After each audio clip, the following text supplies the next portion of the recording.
There it is. That is happening. What's happening all over the world. Again, a beautiful sight to see workers showing solidarity on May Day. And as we mentioned yesterday, May 1st is technically called Workers' Day, and it is the day that commemorates the struggles and gains made by workers in the labor movement all over the world. And these marchers across the globe were feeling the same economic angst.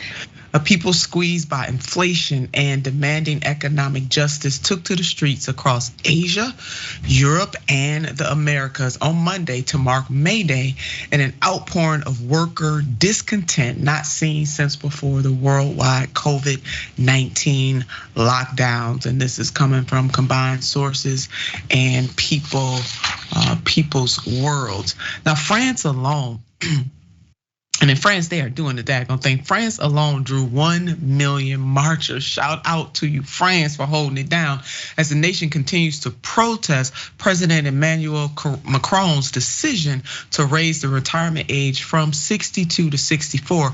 And we know he did some shady stuff. He had to go deep and take some, use some legislative brigging, if you will. That's how he was able to do that. But it was very clear that the workers of that country did not want to see the retirement age increase from 62 to 64. But he found a way, a loophole to get around the will of the people. And it is tremendously encouraging that the people of France are not just going to sit idly by and let him get away with it. Another from the people's world and combined sources, crowds banged pots and pans as they wound through Paris, with French trade unions calling everyone onto the streets under the slogan "United with the people for the withdrawal of the hated pension reform," which Macron forced through by decree because he could not get it through Parliament. A very great point again, as I was saying, and artfully though, he used some legislative rigging to do what he did against the will of the people, against the will of Parliament. People's World goes on. Organizers estimate that 500,000 marched in Paris with huge rallies in many other cities and towns. Police fired tear gas at protesters and clashes erupted in other cities. Now, while the day is meant to celebrate labor rights, there was an ever-growing anger with violations of those rights.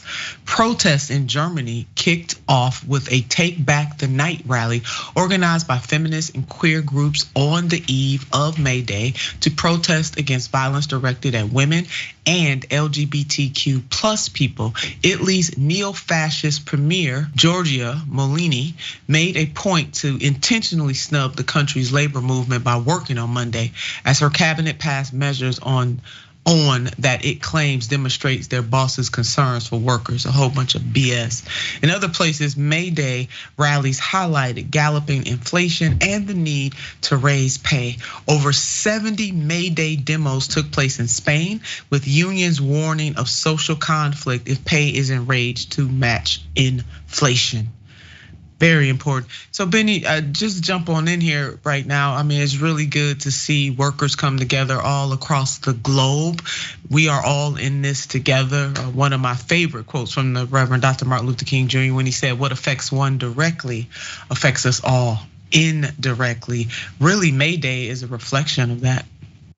Yeah, and you see that fully when like one of the protests you saw a sign that was talking about land back, and that's really significant because you take that in context with all of the global presence of all these different protests, and you realize that the same giant companies that are trying to take indigenous land and turn it into oil fields are some of the same companies that are destroying the Amazon rainforest, are some of the same companies that are underpaying workers in France, right? Are some of the same companies that are polluting major cities in the United States. Like these are all fundamentally tied together, and it is all fundamentally tied up in the struggle between workers and capitalists. I mean, fundamentally, at the end of the day, it is all about people who just want to survive versus people who want to make a profit off of the back of everybody else. And that tension right there is really critical. And that's why it's so important to have a very strong labor movement, to have unions that are organized. But it's also one of the reasons why you see so many people calling for socialism, because at its core, really the whole, like if you're gonna boil it down, concept of socialism is about having a state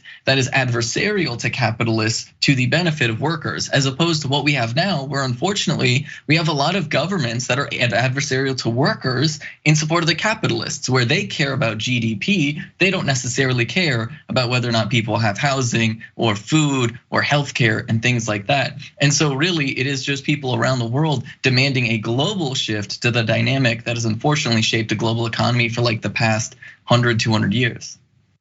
Yeah, true that. And although we had leaders who ignored it, saw this as just another day of those pesky people fighting for their rights, not all leaders were ignoring the voices of the workers, and that is a good thing. In Bolivia, left-wing President Lula Acre led a Labor Day march in La Paz with a major union and announced a 5% increase in the minimum wage.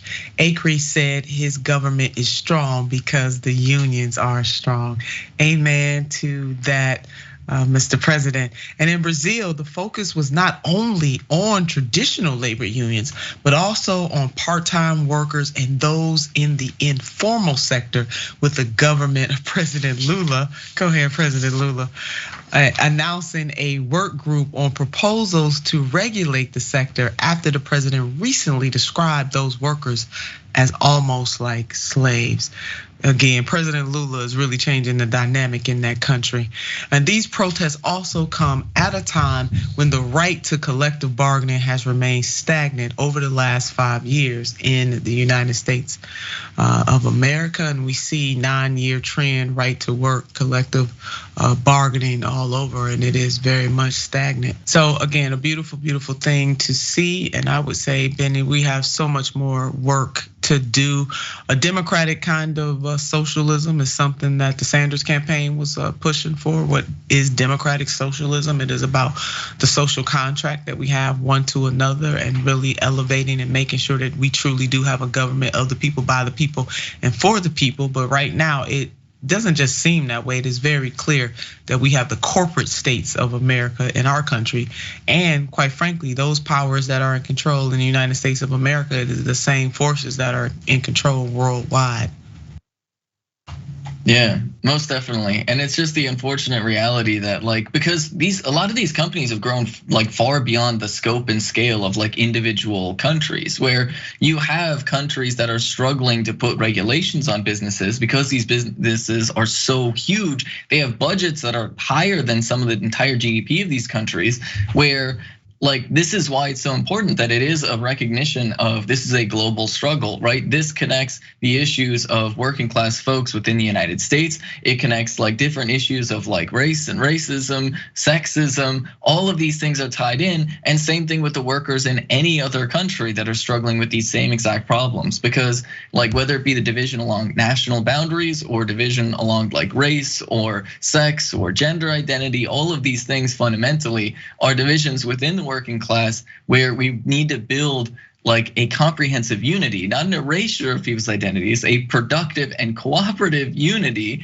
that emphasizes both the marginalization that people face and the roots that it has in the private interest of accumulating profit at the expense of everybody else. And it is good to see that there are at least some political leaders around the world who are willing to stand up on the side of labor against some of these wealthy capitalists that are really only focused on profits at the expense of everything else.